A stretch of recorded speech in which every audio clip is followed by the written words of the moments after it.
The CBS Radio Mystery Theater presents...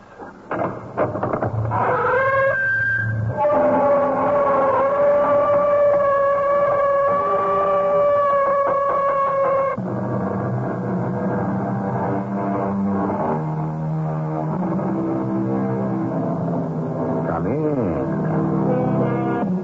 Welcome. I'm E.G. Marshall. On page 2429 of Webster's Unabridged Dictionary, you'll find defined the word transmigrate, derived from the Latin transmigratus, meaning to go or move from one place to another, to pass from one state of existence to another. Today's tale concerns one Harry L. Spend, who conceived and controlled such activity.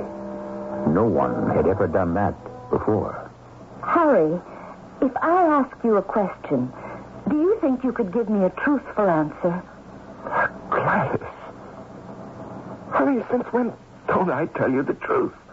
Why is the attic locked? I can't tell you. I'm your wife. Why shouldn't I know? Because if you did, Gladys, you might not want to be my wife for very long.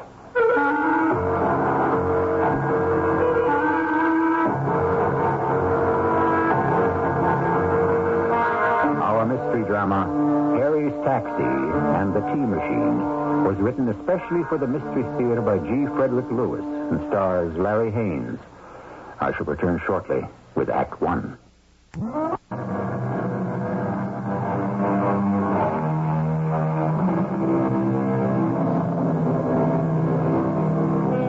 When did our story happen? I can't give you the exact date, but I can say it was closer to the 22nd century than ours. The Galileo program for exploring Jupiter and its satellites, the Venus orbiting radar project for mapping Venus, these and many more investigations into space are history. But on Earth, the problems remain the same. The square-pegged man trying to fit himself into a round hole. Our curtain rises as a meeting of scientists breaks up. And that about winds up our discussion and business today.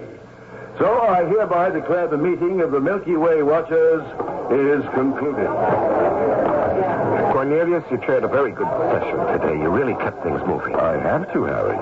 You know how scientists are. Yes, I don't know what I'd do without these meetings. It's the only thing that keeps me going. Harry, what are you talking about? Cornelius, I'm a scientist, a trained professional space race scientist put out of work. Do you know what that means? No, of course you don't. You've got your teaching job. You've got tenure. You've never been in this spot. With your qualifications, something's bound to turn up. In these times, are you kidding? Well, if you want to lift home, I'll keep the flag up. You can ride for free. Oh, Harry, my heart goes out to you. It really does. A scientific genius like you, driving a taxi. Oh, I never thought I'd be doing it this long, Cornelius. I'll tell you something else. I'm not even earning a decent wage. What I bring home to Gladys after a long day's work, it's terrible. You tried delivering fares anywhere in town these days. Those north and south and crosstown throughways they built in 1999. They're hopeless, Cornelius. The same traffic, the same trucks and gridlocks as in my great-grandfather's day. Are you sure I can't give you a lift? I've got my electro car. See you at the next meeting, Harry. If I'm still around. Is that a threat? No. Wishful thinking. I'd like to be on the next galaxy flight to anywhere. Good night, Cornelius. That was a mistake. I mean, saying if I'm still around. I wouldn't want anyone, not even my old friend Cornelius, to have an inkling of what I was working on. So I'd better watch what I say. As it is, Gladys is getting more suspicious every day, wondering why I spend so much time in the attic.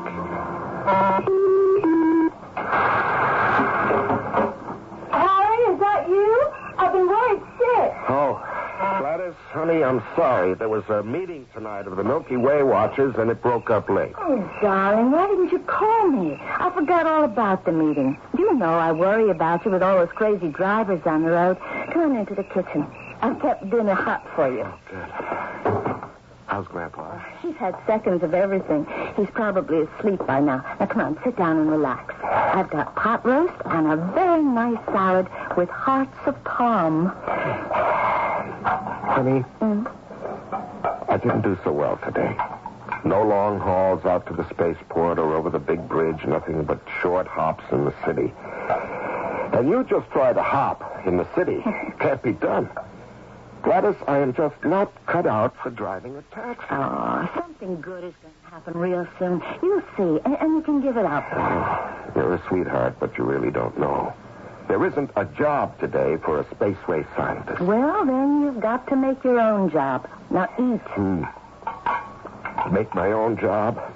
Oh, this is good. Harry, if I ask you a question, can you give me a truthful answer? Gladys, since when don't I tell you the truth? I did the house cleaning today, and I went upstairs, and the door to the attic was locked. Now, since when have you been locking that door? Well, it's been locked for about 4 months. Well, can you tell me why?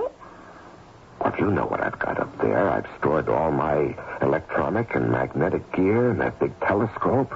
The truth is, honey, I've been experimenting on something. It keeps my hand in, you see. And if I don't keep at it, I might as well give up. Oh, I knew you were doing something secret up there. I don't mind that. I know you and Grandpa are locked in there for hours. I just don't like being treated as if I couldn't be trusted. Well, it gives Grandpa something to do. After all, he was one of the first to develop the high-intensity laser. And he's got some good ideas. Well, I'm glad Grandpa's living with us. He's fun. And I don't mind walking his dog when he forgets to. But what I don't like is secrecy. Just take a look at this month's electric bill, the one that came today. $1,000? There's got to be a mistake. That's what I said when I called the power company. They checked their records, Harry. It's no mistake. You're using that electricity in the attic, aren't you? Well, I'm using some, but I had no idea. Okay, so don't tell me. Oh, honey, you're angry. I'm disappointed. You have another life, and I'm not part of it. Grandpa's part of it, but I'm not. We sell our car, and we mortgage the house so you can buy a hydrostatic taxi. That's valuable. But every night you park it on the street. Well, I've got scientific equipment in the garage, too, honey. You know that. Well, I've never seen it. You could have 10 dead bodies in there, and I'd never know. Darling, I am working on something very, very important. If everything goes as I hope. Of course, I'll let you in on it. When? I don't know when. Have you finished eating? That's all I want. Thank you. Coffee? No, thanks. And that's another thing, Harry. You're picky about what you eat. And yet several times last week, I wake up in the middle of the night and I smell bacon and eggs frying. Now, how do you think I feel about that? That I don't give my husband enough to eat? I love you so darn much, and it's awful to know that you don't trust me. Bacon and eggs frying. That's the one unfortunate side effect of my tea machine. When it's in operation, it gives out that odor. As for confiding in Gladys, I will all in good time. After all, it was Grandpa who first gave me the equation and the possibilities. And he is her grandfather. Grandpa, are you in your room? Oh, hi, Harry. Is my granddaughter going out? Yes, she went over to see Mildred. Do you feel like putting in a little time on the tea machine? I'm right behind you. Come on, Bozo. I was in my room today, and I heard Gladys going up these stairs and trying to get into the attic. Yes, she told me. She was pretty angry. Came down, barged into my room. Why was the attic locked? What was the big secret around here? I said I didn't know anything about it. Now, Bozo, go and lie down in the corner on your pad. I got some flack, too, when I got home. Not that I blame her. Oh, what did you say? Oh, that she'd know all about it when I thought the time was right. It's my turn today to operate the telescope. Grandpa, for 200 years it's been called an electroscope. Don't be so old-fashioned. These babies can bring in 15 light years. Anyway, it's my turn to pull in Numitor. Well, you think you can? It's an elusive planet. I've watched how you calibrate it. All right, let's start by checking equipment and procedure. You call it, and I'll check the log. All right. Transmigrator dimensions of cylinder. Height, 7 feet. Diameter, 4 feet. Shell. Compounded magnesium, zinc, lithium fused to elements Ag 767 and Ag 933. Oh, Bozo, be quiet. What do you have in mind for tonight? Well, let's try another transmigration. The receiving cylinder in the garage checks out. Well, I haven't touched it since yesterday's test. Well, what substance shall we try? We've transmigrated a chair, a lunar marker, a case of antique French wines dating back to the 1970s. Yes, well, Grandpa, each of those had different molecular arrangements. Wood, stone, and liquid. Bozo! 3 different kinds, and each of them moved from this cylinder to the one in the garage without a hitch. Okay, Bozo, now you catch it. If you don't cut it out, I'm putting you into that cylinder and transmigrate you into the garage. Grandpa, a dog would have a different molecular arrangement. What? You mean Bozo? Why not? An animal, a living creature. Oh, that would sure be a great scientific step forward. Look, I'll slide open the cylinder door. Then, supposing I put Bozo's pad inside so he'll know to lie on it, huh? No, I don't like it. Maybe we should start with rodents. But, Grandpa, we don't have any rodents. Now, don't you have complete faith in our tea machine? Limited faith. I mean, supposing Bozo makes the trip, but when we open the secondary cylinder, his tail is on his nose. Yes, I suppose that's possible. All right, we'll just run it once, empty, to make sure no active particles remain inside from previous tests. I've got Numitor on my crosshairs. I'm ready to fire it up when you say go. Go.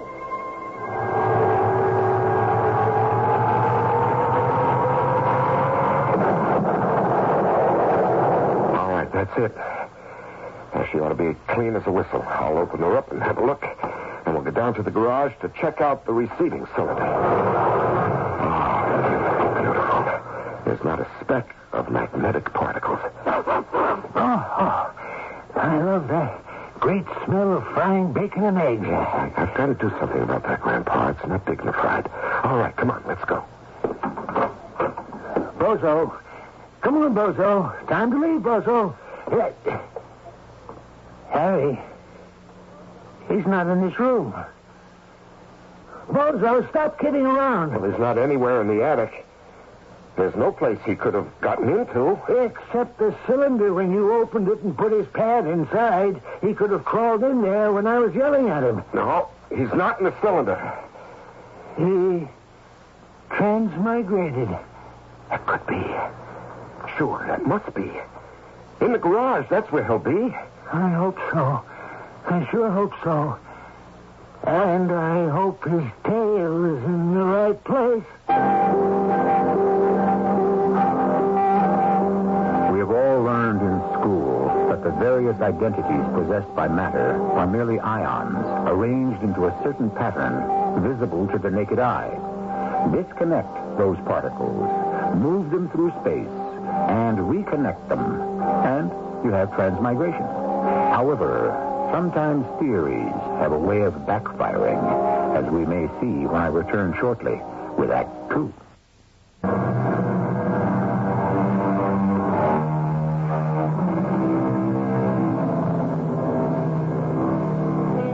I told you, didn't I, that our tale of the cab-driving scientist and the transmigrator he invented takes place sometime in the near future. I say this is more of a probability than a possibility, because today's scientists have said so and written it up in no little details. However, Such a discovery is only as good as the uses to which it is put. I can't get the garage door to open. Oh, of course, you've locked it. Now, hurry, open up. If Bozo's been hurt, I don't know what I'll do. Okay, I'll get the light. The cylinder's warm. Well, go on, open it up.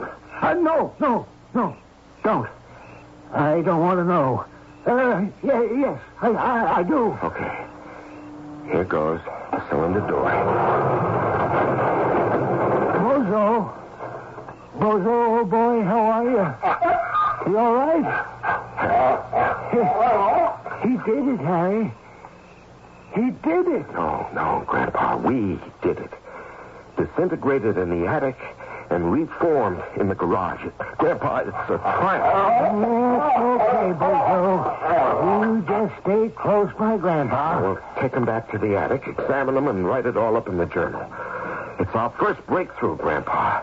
A living creature can move through time and space by the application of wavelengths from the planet Numitor. Just think of where this could lead. Yeah. If you made the transmigrator cylinders big enough, you could move a whole busload of people anywhere, even an army. We could be the airline in space. Anywhere you want to go, zip, you're there. No more space shuttles. We just fly up a large enough container to receive the payload and transmigrate the stuff from here. Of course, it might take a little time before people really trusted to have themselves dematerialized to get from one place to another. Yes. You? Is that you in the garage? Oh, Gladys is back from her mother's. But what are you two doing in here? Well, no wonder there's no room for the taxi with that great big round thing practically up to the ceiling. Grandpa, will you take Gladys into the house? I'll be over in a few minutes. I don't want to go there right now. This garage is as much mine as yours, Harry. Oh, you two, you're impossible. I give you both a big filling dinner, and you have to fry up a mess of eggs and bacon in the garage. Now, don't tell me you haven't, because I can smell it. Hey, come on, Gladys. Let's get back to the house. Harry has things he wants to do. Come on, Bozo. Mystery, secrets. You're no better than Harry is. You're no better at all. And before you two leave here, I want you to air this place out. It smells awful. You've got to let Gladys in on this soon. She's worse not knowing. I will. Do you know what occurred to me? I've got to put in a set of emergency controls in the primary cylinder so that if you wanted to do the switchover alone, Grandpa, you could. I'm not sure it's quite ready for the public yet. Oh, I agree, but it's close. I don't know. Have you taken a good look at Bozo's ears? Why? They're both upside down.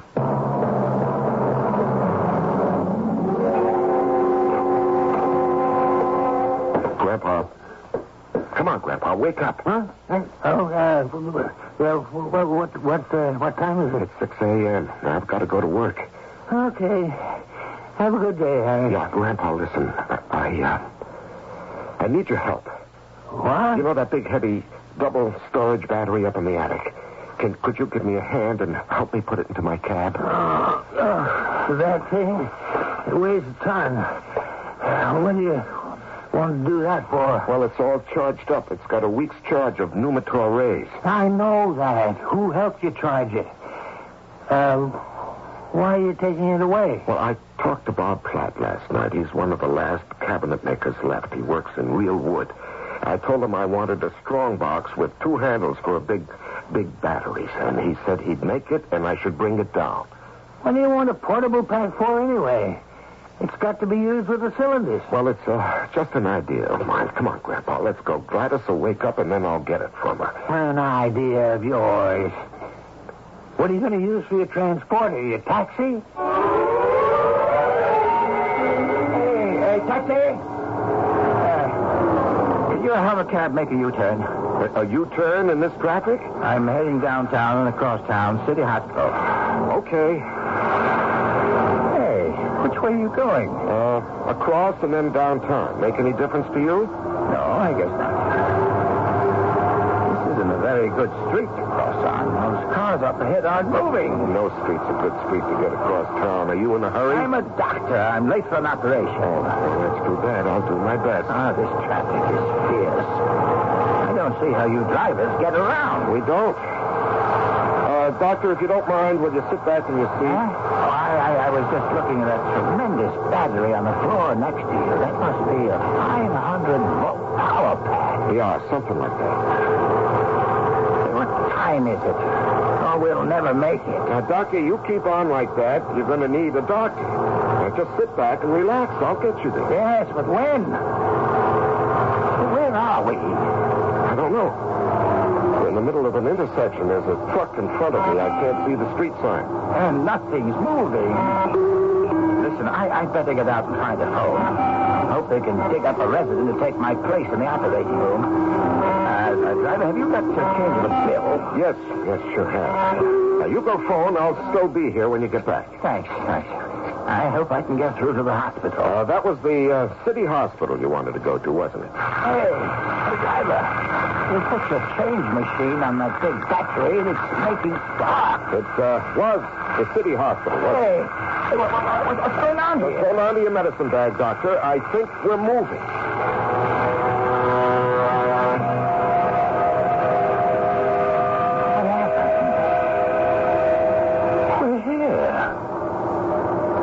Is City Hospital. Yes, I'm a little surprised myself. How did you do it? 1 minute we're tied up in traffic, the next I'm here.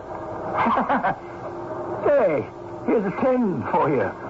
And let me have your name and phone number in case I have to get somewhere in a hurry. Well, as a matter of fact, Doctor, I'm going out of the taxi business. You're my last fare. Your last customer? Forever. Say, I think your engine's overheating. It sure smells like fried eggs and bacon. Well, thanks again for the fast ride.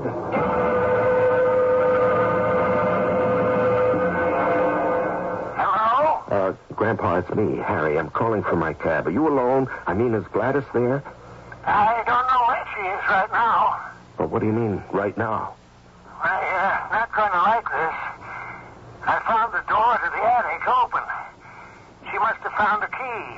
Well, is she in there? I went in, but she's not there. I don't know where she is. Why did you call me? Grandpa, I think I'm on to something tremendous. Do you know that power pack with the stored pneumator wavelengths? I think I got a hernia from lifting. Now, listen to me. I don't think we need the cylinders anymore to transmigrate matter. My taxi became a transporter. Well, how did it do that? Well, you see, I accidentally laid my money change machine across the terminals, and that's all I had to do. Are you sure? Well, I'm parked here outside City Hospital, and 10 minutes ago, I was about 60 blocks away. Now, look, I'll explain the whole thing when I get home.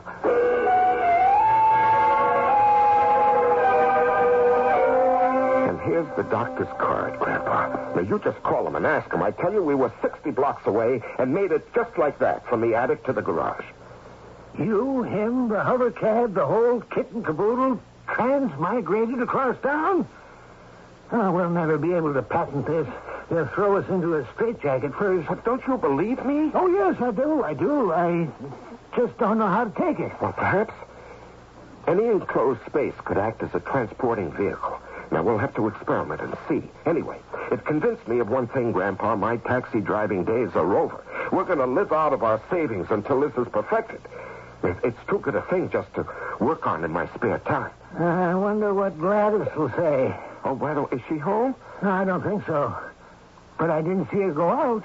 Well, what made you think she went up to the attic? Because the door was open, and I was sure we locked it last night. Well, let's go have a look. Gladys was up here this morning. She didn't disturb anything. There's a faint fried eggs and bacon smell, but I thought that could have been from last night's tests. Yes, you're right. It's been used. You don't think it's from last night? We didn't use the tea machine yesterday or the day before. We were charging up the power pack. No, I I don't believe it. It's not possible.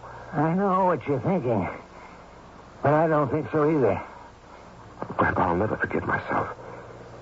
She's been inside that cylinder since this morning. Come here. Come over here.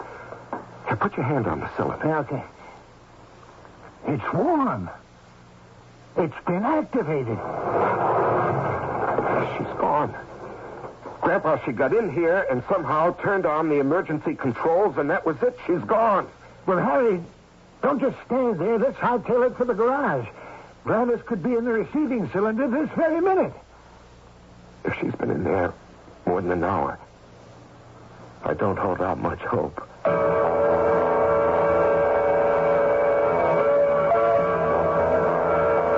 I'm sorry, Cornelius, to wake you in the middle of the night, but I just had to come over. I need your help. I need it bad. Harry, you're white as a sheet. Here, let me give you a drink. I've had a great shock. You're the only one in our profession I respect, the only one I can turn to. Oh, come on, just drink it down. Count to 10, and then we'll talk. Cornelius, would you mind coming home with me? Right now, I've got my hover cab outside. It can't wait till morning. I can't even explain it to you. I have to show you the problem. Sure, I'll come. But, can't you clue me in? It's Gladys. Gladys? What happened to Gladys? She's gone, Cornelius. I love that girl. You mean she's not at home? No, she's gone. And I know where she is. I mean, where she must be. But I can't reach her. Cornelius, you're the only one who can help me. There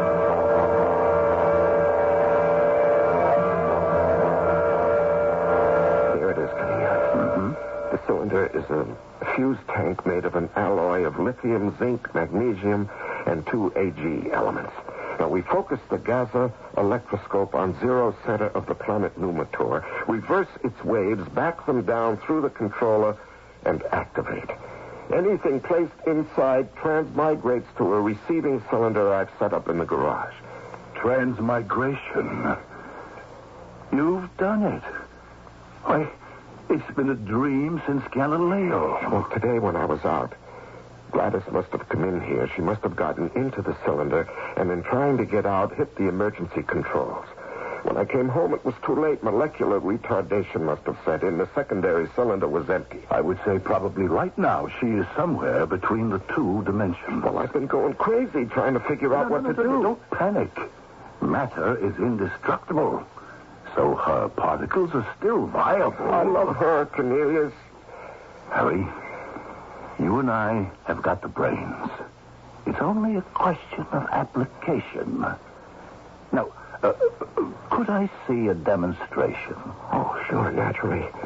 Is there anything in particular you'd like me to pass from here to the secondary cylinder? A chair, a glass of water, you name it. We ought to use an animate living object.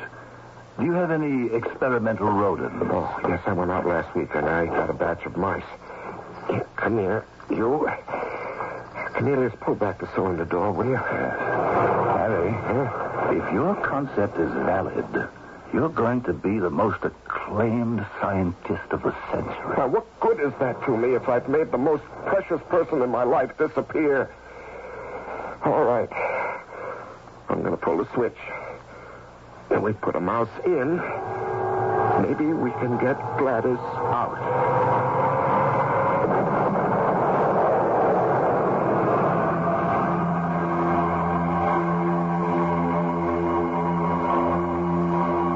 Science is a curious taskmaster. As Harry tries to make his tea machine give up his wife, I'm reminded of Louis Pasteur's warning. When moving forward to the discovery of the unknown, he said, the scientist is like a traveler who reaches higher and higher summits, from which he sees in the distance new countries to explore. Be ready for what you find. I shall return shortly with Act 3.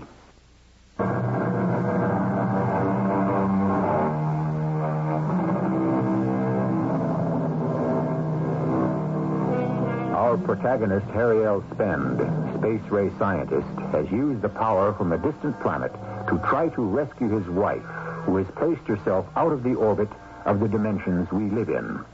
He has placed a mouse into his tea machine, and now with his friend Cornelius, is opening the secondary cylinder. Well, the mouse made it. So it did.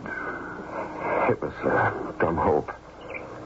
But I sort of was wishing putting the mouse in would release Gladys. Speaking arithmetically, I'd say that if an exchange could be made, you'd have to match up a complex organism with another equally complex. You mean another human being would have to be transmigrated? And then both might come out here.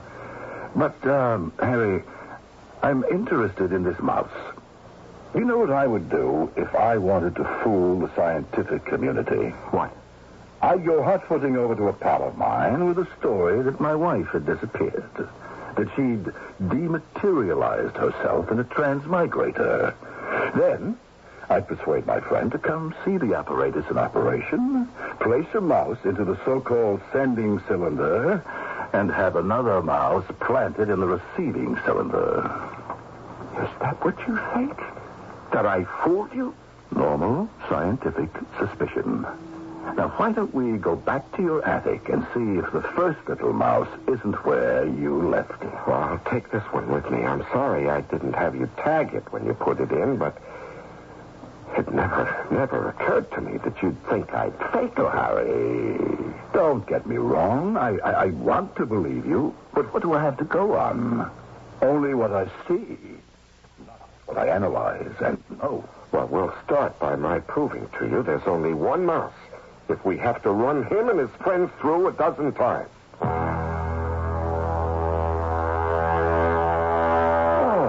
What time is it? 7 o'clock. Oh. We've been at it all night. Harry, I have never been more impressed. I better call my mother. She'll wake up and she'll wonder why I haven't made breakfast for her. Well, I'll go make some fresh coffee. You help yourself to the phone. Hello? Mother, it's Cornelius. Oh, I was beginning to worry. You're not usually out of the house so early. I'm over at Harry Spence. I've been with him all night doing some planetary evaluation. Oh, that's good. How is Harry? Oh, he's fine. We're hard at work, Mother. All right, dear. Take care and give my regards to Gladys. She's such a darling girl. I will, Mother. Goodbye. 2 coffees. Mother said, give my regards to Gladys. Oh. Harry, there's no question about it. You've got something here. Oh, well, it works. That's the proof. You're writing up a paper, of course. Oh, I will. I mean, I plan to. All my data is in a journal Grandpa and I keep. Which reminds me, he'll be knocking on the attic door in a few minutes. The journal is the only evidence you've got? Well, that's the only record of the work so far, yes. I see. Basically, you have discovered an interdimensional channel which can accommodate the ion disarrange and the ion rearrange. Yes. Who's that? Well, that's Grandpa, I told you. You let him up here? Well, he knows all about this. Yes, come in, Grandpa. It's not locked. Hey, you didn't go to bed last night. Hi, don't I know you? Well, Grandpa, this is Cornelius, an old friend. Yeah, sure. We met at the Milky Way Watchman. Harry snuck me in. I think I'll be on my way, Harry. Oh, yes, Cornelius, and I'm counting on you. I've got to get Gladys back. Say, I've got an idea. If she's somewhere in space, couldn't we talk to her with radiomagnetic waves? Grandpa, her molecules are dispersed. She has no ears, no senses, no way of understanding sound. It's also tragic. Harry, let me think about this. It may take a little time. Now, I've got the entire equation in these notes. Don't you worry. We'll get Gladys back somehow. I'll be talking to you. Yeah, that fellow's sort of strange. Huh?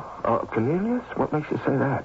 I come in, and suddenly he gets up and leaves. Oh, well, it's nothing to do with you, Grandpa. I've kept him up all night. He's been absorbing in 5 hours what we've done in 5 months. Right now, he probably knows as much about it as we do. Well, I better enter last night's transmigration in the journal. And, where is the journal? Well, it was right here on the table when I came in. I saw it. Huh. You think it fell behind the desk? No, not here. Well, it's got to be here. It couldn't have walked out. I think it did. Your friend took it with him.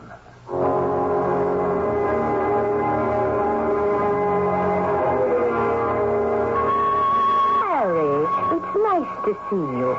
I don't know what Cornelius does with his time, but this past week has just been one thing after another. He's hardly home. Was he expecting you? No. I've been trying to get him on the phone, but he's never here, so I took a chance and drove over. Oh. Did you hear him last night at the special Milky Way Watchman meeting? Oh, he was brilliant. No, well, I didn't go. Nobody told me about it. Oh, I was there. He announced his discovery, and the phone has been ringing all day. Scientific journals, newspapers. Well, I knew he was up to something because a man came down from Washington to see him, and then a 4-star general from the Pentagon, or is it the Hexagon now? Oh, to think after all these years of teaching high school science, my Cornelius is going to be recognized. Mother? I'm in the parlor, Cornelius. Guess who's come to pay you a surprise visit, dear? Why, hello, Harry. I've been meaning to call you. Well, your mother's been telling me you seem to have built the better mousetrap. Oh, yes. I was going to tell you about it. Would you believe it, Harry? Cornelius has discovered how to move people and things through space in a second. Has he? I was just thinking, Harry, why don't you and I duck over to your place? I'd like to have another look-see at your setup, and I think I've come up with an answer to your problem.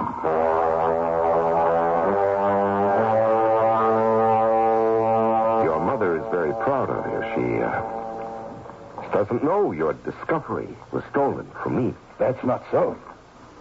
I started with your idea. It got me thinking, which you wanted me to do. And I developed a new angle to transmigration, which is transmutation. And it is foolproof. No one gets lost.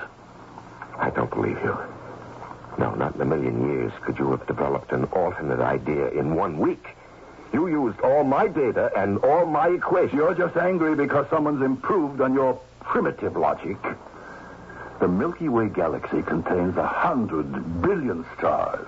And if you think Numitor has the only transferal wave power, you're off your head. And you're nothing but a lying, cheating, conniving thief. You get away. Get away from me. Get off me. Now, let go. Listen to me, taxi driver. It isn't smart to accuse a man bigger than you are. Cornelius.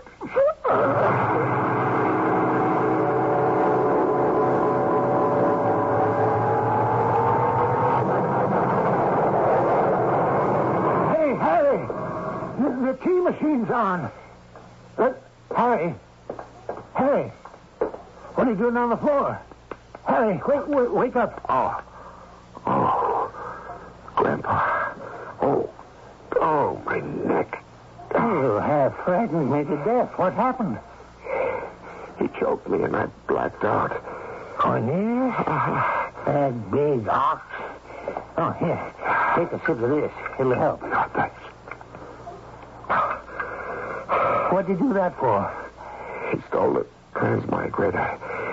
He's been in touch with Washington and all kinds of people for commercial application. They think it's his. Where is he? Oh, he's not up here. And I didn't pass him on the stairs. Oh, you must have had some fright. There's broken glass. Fried eggs and bacon. What? Could he be in the cylinder? We've got to open it. Empty. I'll bet anything that after he knocked me out, he went poking around inside and accidentally triggered the emergency switch. Well, then he's in the secondary cylinder in the garage. Darn it. I guess we better go down and let the so-and-so out. Are you coming, Grandpa? I wouldn't miss it.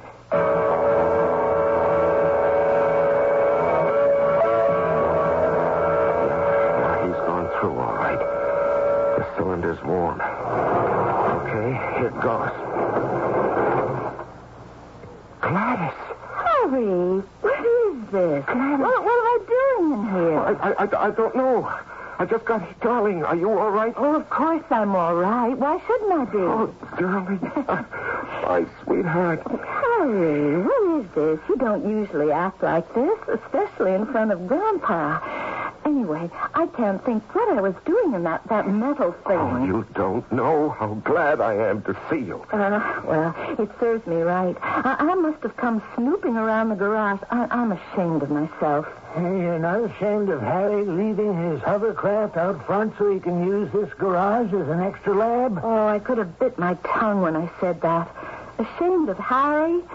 Someday, they're going to realize what a brilliant scientist he is, and they'll be beating a path to our door. You know something, child? That day could be tomorrow. I'm going back into the house. It must be late. Don't be long, Harry. No, I won't, darling. Oh, thank heaven she's safe. Well, what do you think? Retribution doesn't only happen in heaven. Yes, I'd say that Cornelius got himself into the channel for transmigration, and Gladys was already there. Then her molecules rearranged themselves, and she surfaced in the secondary cylinder. Cornelius in, Gladys out. That means it would take another human being to effect his release. I can't imagine anyone doing such a favor for your friend Cornelius. Grandpa will have to think this through. I wouldn't want my worst enemy spending his life broken up into small matter. I think we should give Cornelius some minor credit. You hear that, Cornelius? Wherever you are, your name will appear in the fine print. Grandpa, I told you, out there they can't hear you. Oh, that's right. You said no ears, no sounds, no brain, no nothing. I must say I agree with the great Huxley who said, I am too much of a skeptic to deny the possibility of anything. When I introduced Harry to you, I described him as a square peg trying to fit into a round hole. I was mistaken. Harry managed to make science adjust itself to Harry's dimensions and his discoveries. I shall return shortly.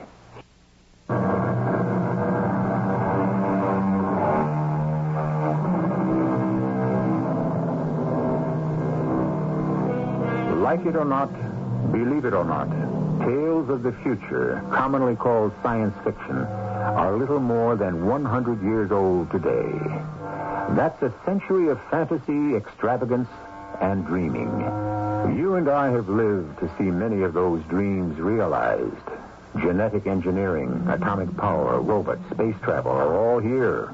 It's going to take some doing for us to keep bringing you the believably incredible. But I think we can do it. Our cast included Larry Haynes, Bernard Grant, Carol Teitel, and Robert Dryden. The entire production was under the direction of Hyman Brown.